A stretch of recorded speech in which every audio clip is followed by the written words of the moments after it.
जोंनाव ओरैबायदि गोजोन फैबाय दा प्रमद बर' सारनि दैदेननायाव लामायाव जुदि हाथियार गोग्लैनानै थाब्लाबो खनग्रा मानसियानो गैला दिनै नोंथांमोना नायल' जोंनि बड'लेण्ड ओनसोलाव हाथियार गोग्लैनानै थायोबा बिथांमोना रावबो खना पुलिसनोसो खोन्था हरगोन खिन्थु बिसोर खननाय नङा ओरैबायदि मोनसे गोजोन जोंनाव फैबाय आरो बे एकमात्र जोंनि प्रमद बर' सारनि दैदेननायाव जादों आरो जोंनि आसामनि गिबि मन्थ्रि डक्टर हिमन्त बिश्व शर्मानि आशीर्बादजोंसो बे जानो हादों। सारा बड'लेण्ड ओनसोलाव दा जोंनि 15टा जे एमएलए समस्ति दं बेवहाय जोंनि बुथ कमिटिफोरजों लोगो मोनलायनाय जोंहा बेयाव दङमोन। जोंनि जे सिडली चिरां एमएलए समस्ति दं एसे गिदिर समस्ति जानायखाय जों बेखौ पार्ट मोननै खालामदों। दाखालि पार्ट मोनसे काजलगावआव खालामखांबाय पार्ट मोनसे दिनै बे थाइखाजराव जों खालामदों। जोबोद मोजां मोनसे बेयाव मेल जादों लोगो हमलायनानै जों जे फैगोन जे एमपि बिसायख'थि दङ बे बिसायख'थियावहाय जोङो जरदार भाबै खामानि मावनांगौ आरो बयबो जे जोंनि बुथ कमिटिनि दिनै सोद्रोमाफ्रा बिथांमोना दिनै समायखिरा लादों आरो बुंदों जे जोंहा देरहानाया खाथांखा जों देरहाखाबाय दा जोङो मोजाङैल' खामानि मावलांनांगौ जाहाथे जोंनि माबायाव हान्जानि गेजेराव मोनसे आब्रुथि थायो मोनसे जोंनि गेजेराव फोथायनाय थायो आरो जोङो समाजनि थाखाय मोजां हाबा मावलांनो हायो समाजखौ सेबा खालामलांनो हायो बेनि थाखाय जोंनि बेवहाय सावरायलायदों आरो लोगो हमलायदों। सार एमपि इलेक्सनाव बबे दोलोजों इउपिपिएल दोलोआ कन्टेस्ट जागोन बायदि होननानै नोंथाङा सानो? इउपिपिएल माने एबारनि इलेक्सना एसे जुनिया बावहाय जोङो एनडिए हिसाबैसो गेलेगोन। एनडिएआव जोंनि बिटिआरआवहाय बड'लेण्डआव मोननै जोंहा बिजाब दङ दरं उदालगुरि बिजाब आरो क'क्राझार बिजाब मोननैयावबो जोंहा एनडिएनि केन्डिडेट थागोन आरो बे दरं उदालगुरियाव जोंहा भारतीय जनता पार्टिनि थागोन आरो जोंनि क'क्राझारावहाय इउपिपिएलनि केन्डिडेट थागोन। गतिके दिनैनि तारिखाव जोंनि बड'लेण्डल' नङा सारा भारतआवनो एनडिएनि मोखाङाव खुनु कन्टेस्टआनो गैया। जोंहा भारतनि जे गाहाय मन्थ्रि नरेन्द्र मदि बिथाङा फिन खनसेबाव जोंनि गाहाय मन्थ्रि जानो थांगासिनो दङ भारतनि आरो बिथाङा गाहाय मन्थ्रि जानानै खननै गाहाय मन्थ्रि जानानै जोंनि भारतखौ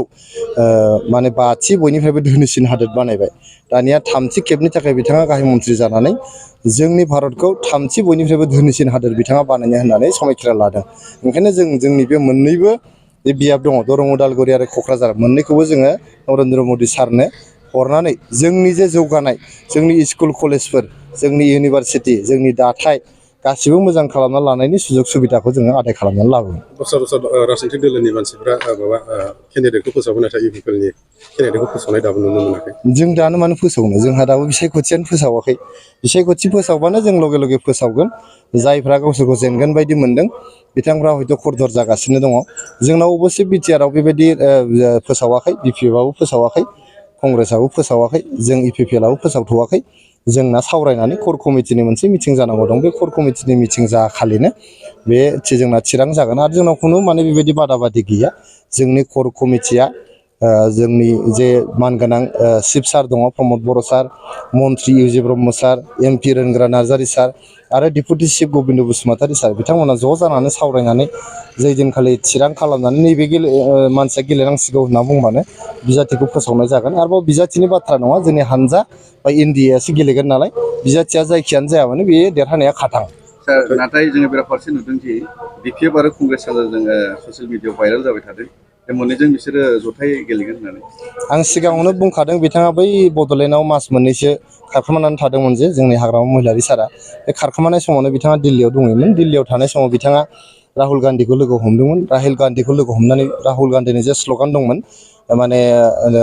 नरेन्द्र मदि हाथाव देश बासाव होननो स्ल'गान होदोंमोन बेखौनो सोलोंनानै फैनानै बिथाङा बड'लेण्डआव प्रमद बर' हाथाव बिटिसि बासाव होनफैदोंमोन सोलोंनानै होनफैदोंमोन। खिन्थु रायजो राजाया दिनै प्रमद बर' सारखौ हाथाव मानो होननो दिनैहाय हाग्रामा महिलारि बिथाङा फैफिनोब्ला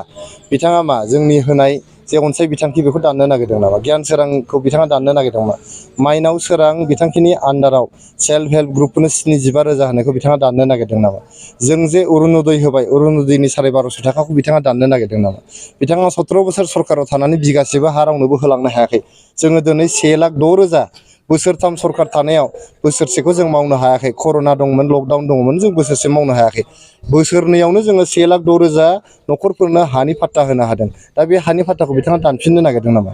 जोंनि गेजेराव जे जों गोजोन लाबोदों बिथांनि 17 बोसोराव जों हारि माहारिनि गेजेराव दाङाबाजि न' सावलायनाय बुथारलायनाय जादोंमोन। बर'नि गेजेराव होसोलायनाय जोङो माने बुलायनाय सोलायनाय जादोंमोन। जोंनाव ओरैबायदि गोजोन फैबाय दा प्रमद बर' सारनि दैदेननायाव लामायाव जुदि हाथियार गोग्लैनानै थाब्लाबो खनग्रा मानसियानो गैला दिनै नोंथांमोना नायल' जोंनि बड'लेण्ड ओनसोलाव हाथियार गोग्लैनानै थायोबा बिथांमोना रावबो खना पुलिसनोसो खोन्थाहरगोन खिन्थु बिसोर खननाय नङा ओरैबायदि मोनसे गोजोन जोंनाव फैबाय आरो बेयो एकमात्र जोंनि प्रमद बर' सारनि दैदेननायाव जादों आरो जोंनि आसामनि गिबि मन्थ्रि डक्टर हिमन्त बिश्व शर्मानि आशीर्बादजोंसो बे जानो हादों दाखालि बावैसो आसाम सरकारा माखासे इलेक्सननि गाइडलाइन्सफोर फोसावदों दा बेखौ फल' खालामनो थाखाय नोंथाङा रायजो राजाखौ मा खावलायनो सानो ना जोंनाथ' आं बुंखादों बिसायख'थिया जोंनि गणतन्त्र हादोरनि मोनसे फोरबोसो बियो फेस्टिभेलसो बे फेस्टिभेलाव जेरै जोङो माने ख्रिस्टमास फैबा दुर्गा फुजा फैबा कालि फुजा फैबा लक्षि फुजा फैबा जों जेरै गस्ला गोदान गामसा गोदान दख'ना गोदान जोमग्रा गोदान गाननानै जोङो रंजा बाजा थाङो जोङो जै दिनखालि बिसायख'थिया जागोन जोंबो बिदिनो गामसा गोदान गस्ला गोदान गाननानै दख'ना जोमग्रा गोदान गाननानै जोङो भट होनोल' थांनांगौ बेवहाय भटनि थाखाय गावजों गाव सोंखारिलायनाय गावजों गाव होसोलायनाय गावजों गाव बुलायलायनाय जोंहा मा दरखार दं जोंहा दरखारानो गैया जोंहा बिसायख'थिया फैगोन आरो थांगोन खिन्थु नोंजों आंजों जोङो मोनसे गामियावनो मोनसे समाजावनो ज' रायजो जालायलांगोन अनलायनानै गथिखे जोंनि इउपिपिएल हान्जाया जोङो भायलेन्सआव बिसास खालामा बुलायनाय सोलायनाय दावराव दावसियाव बिसास खालामा ओंखायनो रायजो राजाफोरखौ खावलायहरदों नोंथांमोना बयबो जाहाथे गोजोनैनो थायो गोजोनैनो संसार जायो नोंथांमोनखौ बेंनाया नोंथांमोनखौ सेबा खालामनाया जोंनि दायित्व नाथाय इलेक्सन समावहाय माखासे आननेसेसारि ससियेल मिडियाफ्राव गावजों गाव बखिलायनाय ओमफ्राय माखासे नाङै नाङै भिडिअफोर फोसावो बेफोरनि बिसय माबायदि सांग्रां थाजानो फोसावनो नाङा बेफोरखौ आं खावलायदों गावजों गाव नांलायनांगौबो गैया फोसावलायनांगौबो गैया जों आरामसे रुजु रुमु गोजोनै जोङो रायजो जानांगौ बिसायख'थिया सानसेल' जायो अखानायैनो जोंहा ज' ज' रायजो जालायफिननांगौ जायो ओंखायनो बिसायख'थिनि थाखाय मानो नांलायनांगौ बुलायनांगौ जाखो बेफोर जिनिसा बिपिएफनिसो मन्त्र जोंनि इउपिपिएलआव बेफोर मन्त्रआ गैया जोङो बुलायनाय सोलायनायाव गैया राजनितिनि थाखाय जोङो बुलायनाय सिगिनाय सोरखौबा दाबि धमखि खालामनाय होसोनाय दावराव दावसि खालामनाया जोंनि मन्त्र नङा बियो जाहैबाय हाग्रामा महिलारि सारनि मन्त्र आरो बिपिएफनिसो मन्त्र सार खोनानो मोनदों इउपिपिएलनि बिजाथि हिसाबै नोंथांखौनो सायख'गोन रायजो राजाफ्रा गोबां बुंसोलायदों आंथ' मिथिया बेखौ जोंनि हान्जायाव सावरायनायबो जायाखै नोंथांमोननि खौरां बिजोङावसो आं नुदों खौरां बिजोंनि मानसिफ्रा आंखौहाय जोबोद मोजां मोनो खोमा जिहेतु आंबो ससियेल एक्टिभिजम खालामबोदों नोंथांमोना मिडिया एक्टिभिजम खालामदों थांनाय 20 बोसोरनिबो बारा बे ओनसोलाव जों ज' खामानि मावबोलायनायखाय आरो नोंथांमोना आंनि मोखांखौ मोजां नुयो खोमा ओंखायनो आंनि मोखांखौ मोजां नुनानै नोंथांमोना आंनि नामखौ फोसावदों खिन्थु जोंनि हान्जायाव बेबायदि सावरायनाय जायाखै बे खुनु बिजाथिनि बाथ्रा नङा बिजाथि गेलेनाय नङा बावहाय माने हान्जायासो गेलेगोन जोंनि ट्रेक्टर जे सावगारि नोंथांमोना आंनि नामखौ फोसावदों खिन्थु जोंनि हान्जायाव बेबायदि सावरायनाय जायाखै बे खुनु बिजाथिनि बाथ्रा नङा बिजाथि गेलेनाय नङा बावहाय माने हान्जायासो गेलेगोन जोंनि ट्रेक्टर जे सावगारि बेयावसो भट होनांगोन रावनिबो मोखांनि सिनआव जों भट होनाङा जोंना ट्रेक्टरनि सिन दंखायो ट्रेक्टरनि सावगारि दंखायो ट्रेक्टरनि सावगारियाव माने ओरै थुबानो जाबाय नोंथांमोना थुनांगौल' गोदोनाथ' ओरैमोन दाना ओरै थुनांगौल' बे थुबानो जोंना जागोन आरोखि खुनु केन्डिडेटजों बाथ्रा गैया बेयाव जोंहा एनडिए दङ एनडिएआव जोंहा दैदेनगिरिया नरेन्द्र मदि सार जोंनि डक्टर हिमन्त बिश्व शर्मा सार आरो जोंनि बड'लेण्डआव जोंहा प्रमद बर' सार बिथांमोननि मोखांखौ नायदो आरो ट्रेक्टराव थुदो बेल'नो जोंना